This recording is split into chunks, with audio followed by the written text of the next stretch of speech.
Okay, so we're going to hack some robots, or at least talk about hacking the robots. So this slide may or may not have anything to do with the presentation at hand, but I figured if a cat as a laser didn't attract any attention, then I would be having problems. So cats with laser beams. Hacking the robots. So when Salesforce asked me to present this year, I wasn't entirely sure what would be the best theme. Last year I spoke about microservices and some of the changes we're seeing in how we're developing apps. One of the very clear trends that we're seeing at the moment is this move towards bots and conversational commerce. And I think particularly for Salesforce's customers, this is very, very relevant. So who am I? I'm Monk Chips. My name is James Governor. I'm the founder of a company called RedMonk. We're an industry analyst company, but don't hold that against us. We do things slightly differently from the other firms in the space, in that whilst industry analysts traditionally are tracking purchasing behaviors, we try and track what developers are actually doing. We don't get in the way. We don't do surveys. We do stuff like this. So we do programming language ranking on a regular basis, look at what's happening in GitHub and Stack Overflow. Is there a correlation in the scatter plot? And it turns out there is. We always felt that if you ask developers to fill in a survey, the best developers are frankly not going to do that. So we spend a lot of time trying to understand adoption-centric behaviors. When we began the company, and we said developers are important and you should understand the industry through that lens, there was a lot of cynicism. Well, clearly what matters is buying, not the choices of developers. But in the intervening time, with open source, with sort of GitHub, social coding revolution, and so on, we're moving into an era of permissionless IT. And engineers and developers are increasingly in control of the decisions, in fact, that the enterprise makes. So robots. Has anyone read any Isaac Asimov? Awesome. Okay, those that haven't should get with the program. I think the thing that to me is very interesting about Asimov as a science fiction writer is that he asks these questions about, if we had robots, what would be the ethics behind it? Because robotics is not devoid of decision making. See algorithms making decisions on our behalf. When we go to an insurance company, an algorithm decides whether or not we get that insurance. We're living in a world where what happens if two autonomous cars are likely to crash? Which civilian gets taken out? Asimov was asking about these issues years ago, and I think the laws of robotics, which I'll get to a little bit later, are kind of interesting in that regard. So, I'm kind of calling the end of apps. Apps are dead. Mobile first is dead. You just learned Lightning, and it turns out that actually UI frameworks are not where it's at. We're needing to interject now into messaging and different kinds of frameworks. We're talking about headless apps. So much of what we do as application developers is thinking about, what does this look like? If you think about the Rails revolution, it was very much, how do we build compelling apps that look great on the web? And then we moved into mobile first, so it's all about iOS, and some developers are actually going to do the Android thing. But as a rule, we've really been thinking about what's the screen experience. When we talk about user experience, it's very much how does it look, how does it feel, and that is the design point. But that's beginning to break down. So this is Chris Messina, kind of an interesting guy. I first met him, he had a co-working space called Citizen Space here in San Francisco.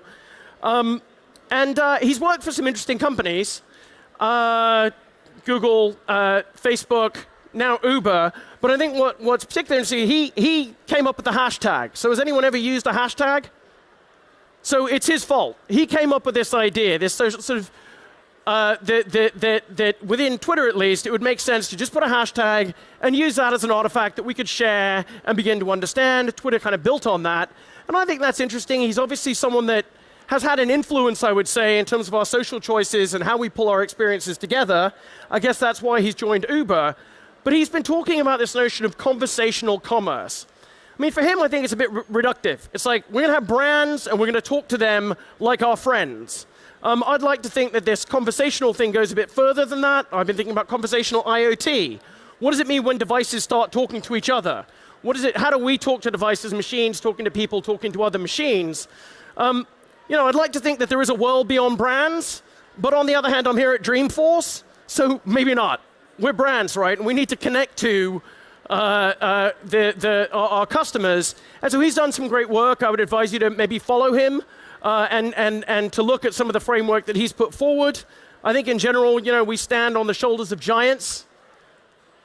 So when I was preparing for this talk, I got to this thinking about this framework that Jeffrey Moore had put forward. There was certain excitement amongst the analyst classes about this notion of systems of record, systems of engagement.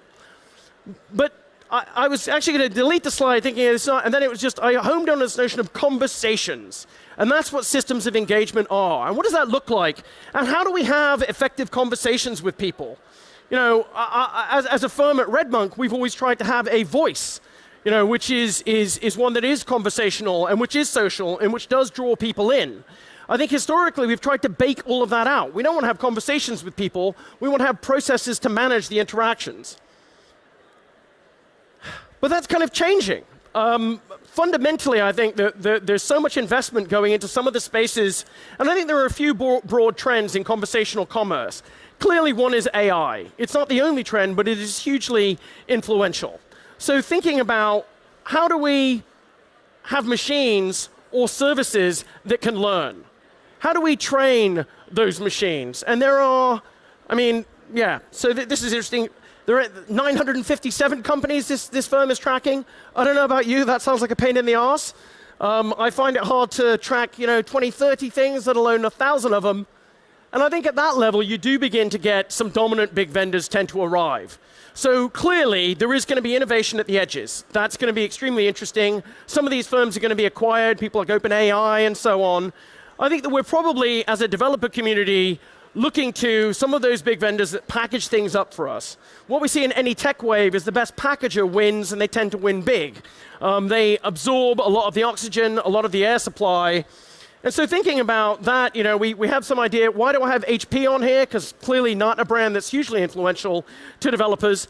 They did a great job with Haven on Demand. It's an extremely clean set of APIs. It's really easy to use. It's an interesting entry point if you want to start thinking about how could machine learning improve the applications that I'm building. Clearly, Azure ML, we know that Microsoft is going to be a big deal in this space. They've got this huge cloud. They need to get some workload there. They're investing a huge amount in frankly, the core science. Microsoft is a research and development company. Computational toolkit, also very interesting. They've got a number of different groups working on this. I'll say a little bit more. Google kind of came out of nowhere. IBM Watson had been here probably longer than the other ones, but IBM didn't aggressively pursue developers. They came at it from a top-down perspective. It was like, okay, we're going to do healthcare. We're going to solve oncology and trying to support that, rather than opening it up and making it easy for developers. If you went to IBM, it was like, okay, I would like to be on this program, and they would say, oh, okay, give us your email address, and we might get back to you. In an era where developers are the new kingmakers, that clearly doesn't fly.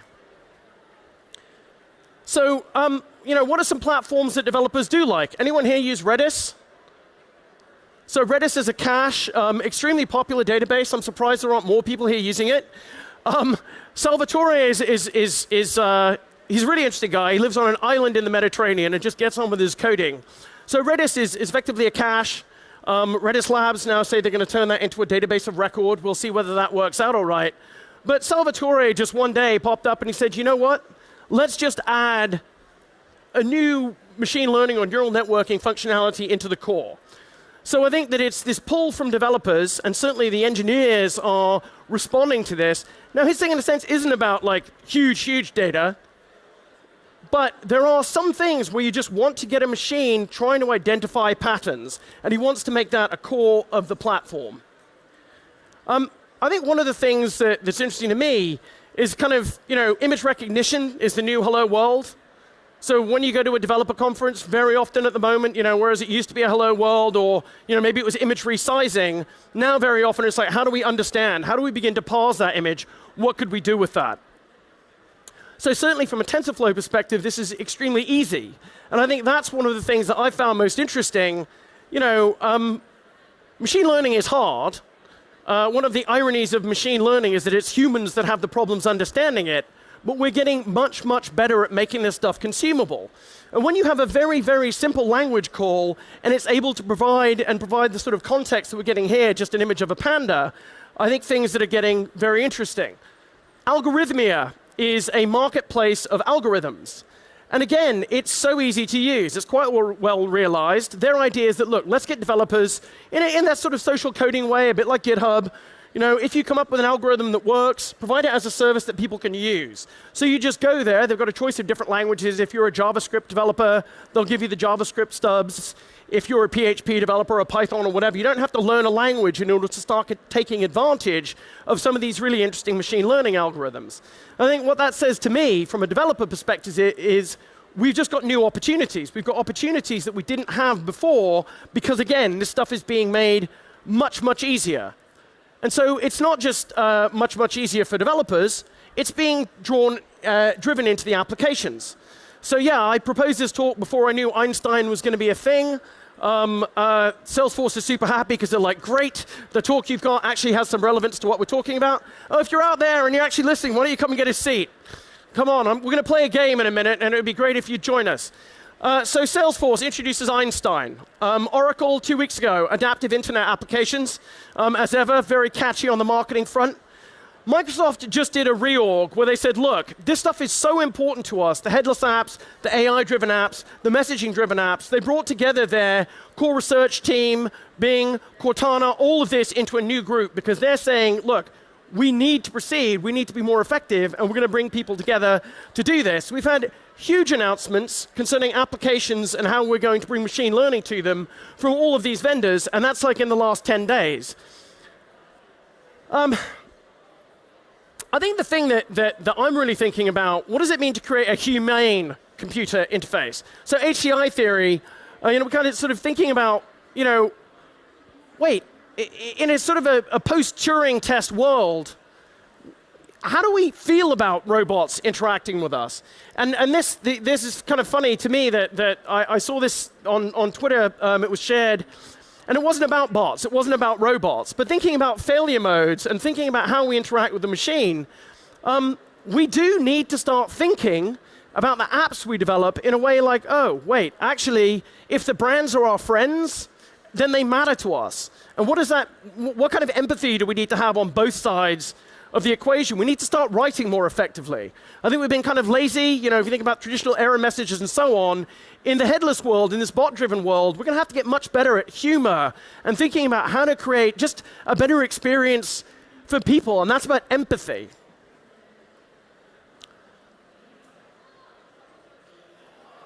And it's also really creepy.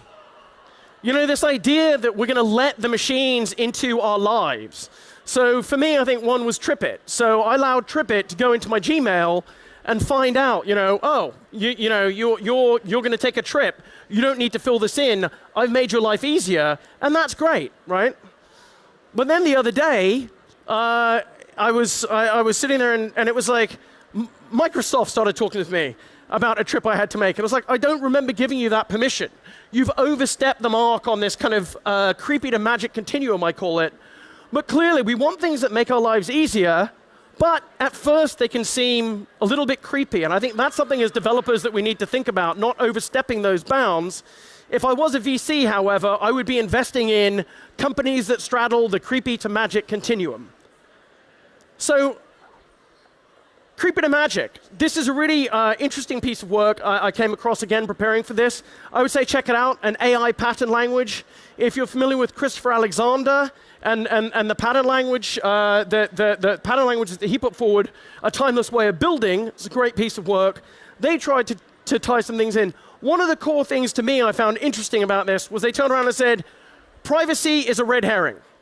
So their view was, in designing an app or service, forget about privacy, nobody cares. People say they care, but they don't.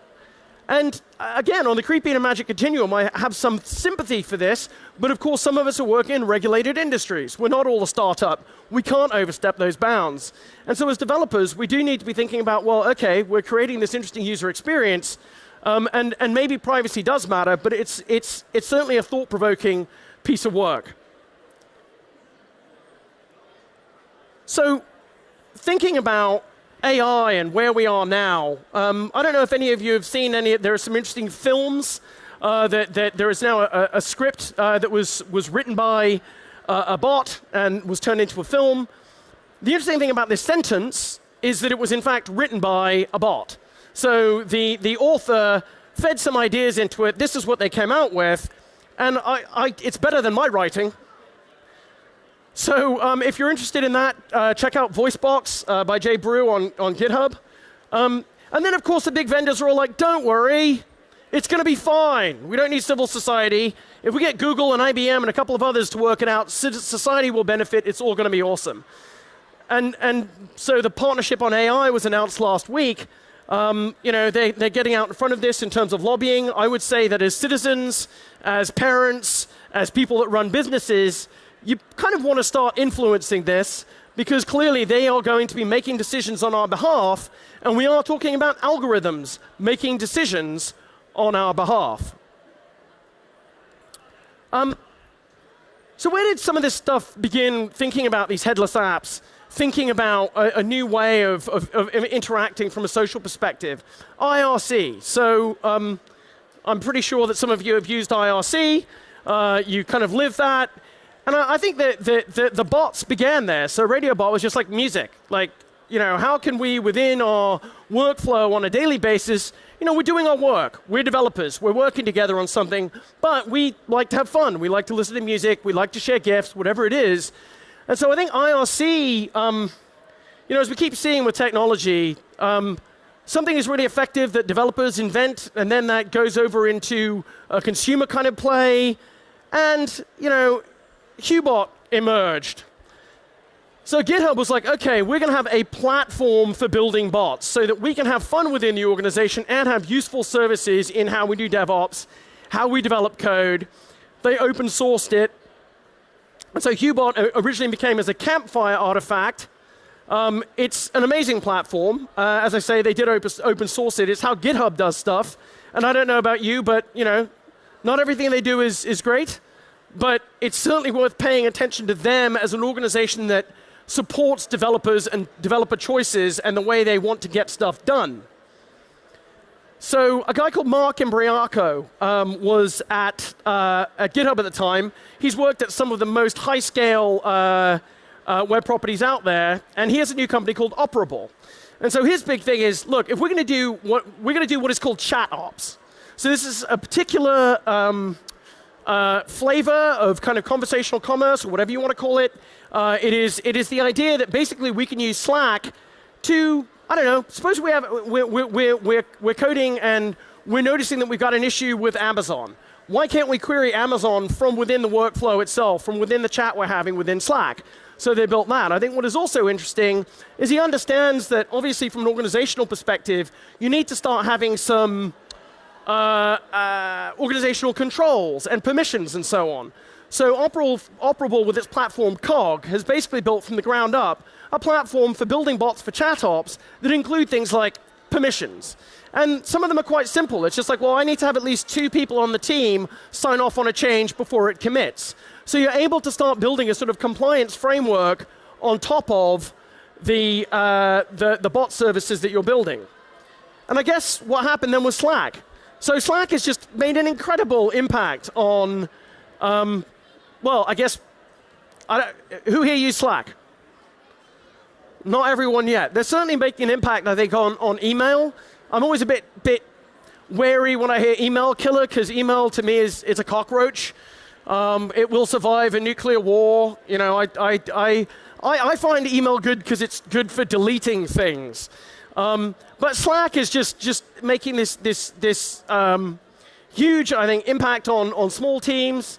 And some of that, and it's funny, I struggled with it for a while, and then I realized how much fun you can have with the accidental Giphies.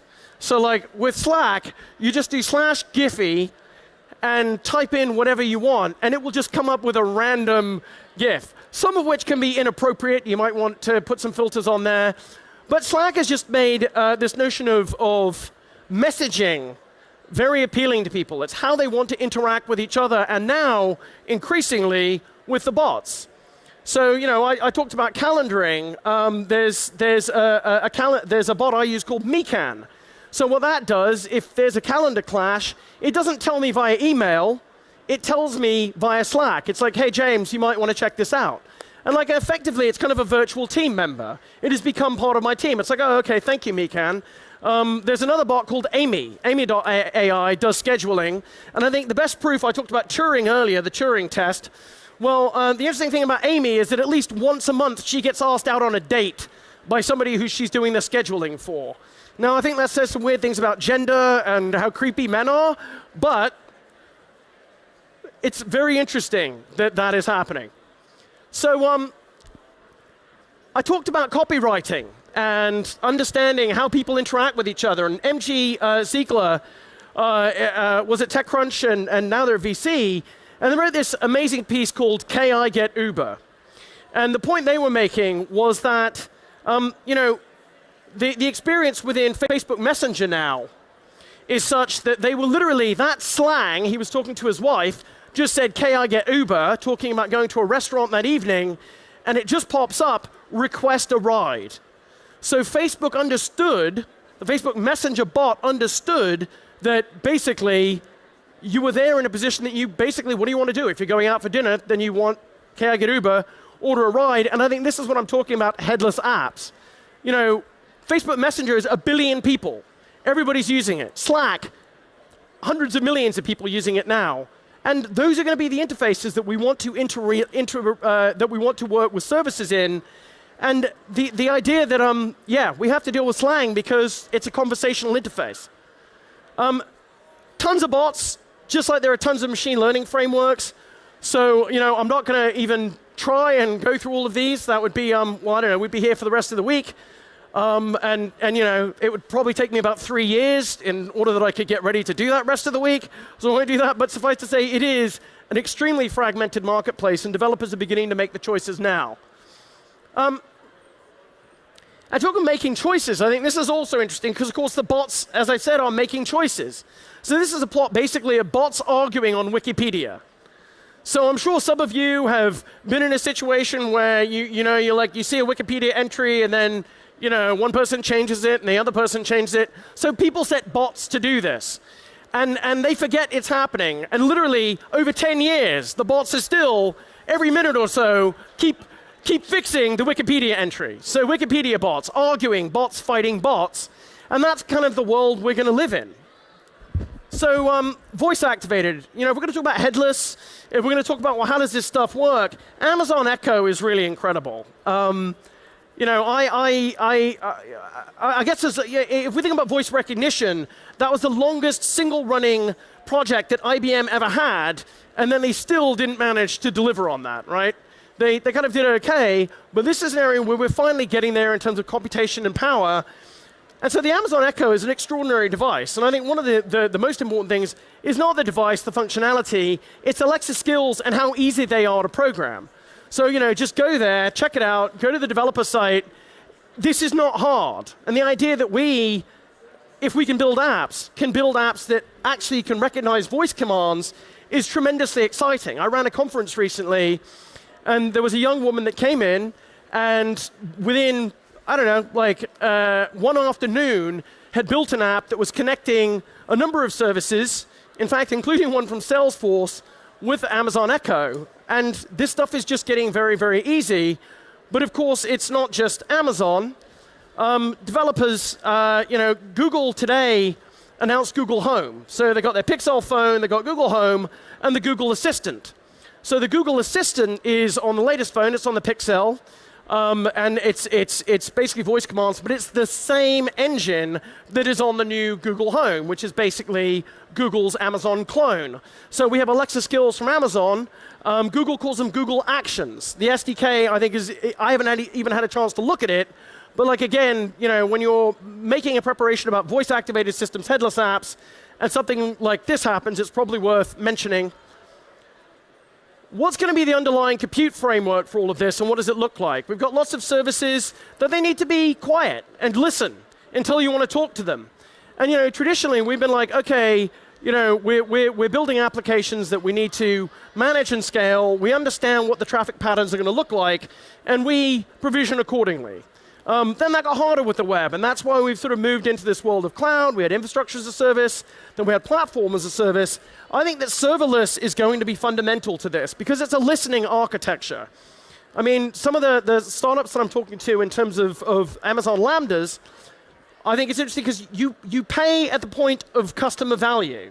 If it's sitting there and you're not actually doing any processing, you don't have to pay for it. And in this world of headless apps, that's very attractive. In the world of conversations, because frankly, we don't talk all the time. Well, I talk all the time, but some of you probably don't. So there are a few different frameworks here. Clearly, Amazon Lambda is all developers are going to at least check out Amazon stuff. Twitter, I think, is interesting because so much of this stuff, Twitter made easy. They blew this opportunity so catastrophically. The notion that you can have bots, the notion that you can have things talking, tweet jacks, we call them. I remember seeing a plant that would tweet when it was thirsty. A friend of mine built a mouse trap that when the cheese got dry, it tweeted that the cheese had dried out. He was up there in the loft, Andy Stanford Clark, with his son, checking out the capacitance of the cheese and setting off a Twitter event. Tower Bridge was tweeting when it opened. And Twitter sort of, it's interesting to me because they're like, oh, we don't have enough new users and the street doesn't recognize that. Maybe they should have doubled down on machines because the API is easy. My recent ThingMonk conference, speaker after speaker was like, actually, one of the platforms that I use as IoT glue is Twitter. And if they could just open their eyes, they should be, if they're not part of a messaging and social framework, it makes no sense. Okay, this guy, Joshua Browder, amazing. He's like 20 years old. He's at Stanford now. And before he was even 20, he set up something called Do Not Pay. And what that is a bot that would challenge parking fines. Because, very often you'd get a fine and you're like, oh, shit, I didn't deserve that fine. I didn't deserve that fine. Why have I been fined? But you're not going to sit there and argue with the people that gave you the ticket. So he created a bot that does that. And so now there's like a ton of people who've got their tickets back, do not pay. You want to follow this guy. He's a very interesting young guy. And yeah, it's this. 2015, robot lawyers are hype. Now law firms are all like, yeah, check it out. This is what I'm building. And I think in a world where we're setting the bots against the lawyers, that has to be a good thing, right? Where we're setting against people to give us parking tickets, that is super interesting. Unless, of course, you're building apps that are about enforcing parking tickets. I did a conference for kids recently, and I came up with this game, and so I'd like you to play a game with me. And it's very simple. It's good robot or bad robot. So I'm going to show you some pictures of robots, and I want you to tell me if they're a good robot or a bad robot. Bonus points if you know what their names are. Well, that's pretty simple. Bad robot and good robot. Good robot. Bad robot. Good robot. Good robot. Oh. Good robot. Come on, I can't hear. Good robot, yeah. Bad robot. It's just driving a car, right? Bad. If you're a cab driver, I don't know, I might think it's bad robot. But, if I don't like driving, good robot.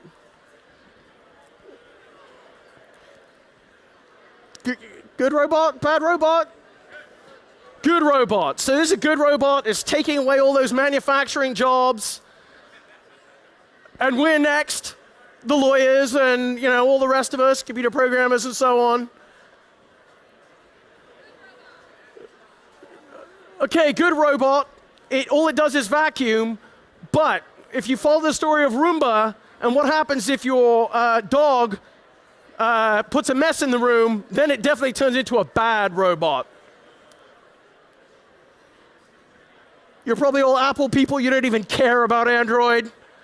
And we all know about this one. Although, of course, which one, right? Is he saving humanity or destroying it? Well, okay, for bonus points, anyone know its name? Roy Batty, yeah, there you go. Okay, so Asimov's law, I think that's the bottom line, that these interactions that we're going to have with these bots are ones that do definitely have societal implications. And I think we as software developers and as business people, very often we like to go, oh, you know what, that's the business is making that decision, but every piece of code you write has an ethical dimension to it. You're making decisions on people's behalf. I mean, if we think about what we're doing is we're training these algorithms. So if we think about, you know, the Microsoft bot that turned racist because there was so much racist filth fed into it. If we think about the racial implications very often of algorithmic scoring, that's a tremendous responsibility. And as developers, it's not just the business that has to make these choices. We do as well. So I think we're apps, basically, as they've been constituted, I think that's not the primary interface anymore. Conversation is becoming the primary interface. And we as humans, we don't walk around and talk in pictures all the time, right? Which is what we're doing when we use computers. What we do as humans is we walk around and we talk to each other. And I'd like to get away from the screen. I'd like to have my head up. Because this whole thing about, you know, like cities that are now changing the way that signage works, they're putting signage in the ground so that people on their phones see that, and they're still stepping out in front of the cars because they can't be bothered to look up. And I think a world in which we're looking up and talking, and as you can see, I'm total introvert, don't like talking at all, is going to be beneficial. So, you know, we're not building for screens anymore, and I think that's the bottom line. We're going to have intelligent systems, we're going to have machines that learn, and the key thing is this stuff is being built in a way that we can now begin to consume and develop the applications. Super exciting time, and yeah, I guess by next year, we will be seeing some of the applications that you're building. As I said, you know, Salesforce is moving forward. They're making all of their events accessible. They're going to want to put listening on that so that you can begin to, you know, have something happen on an event. Machine learning on top of that through this Einstein stuff.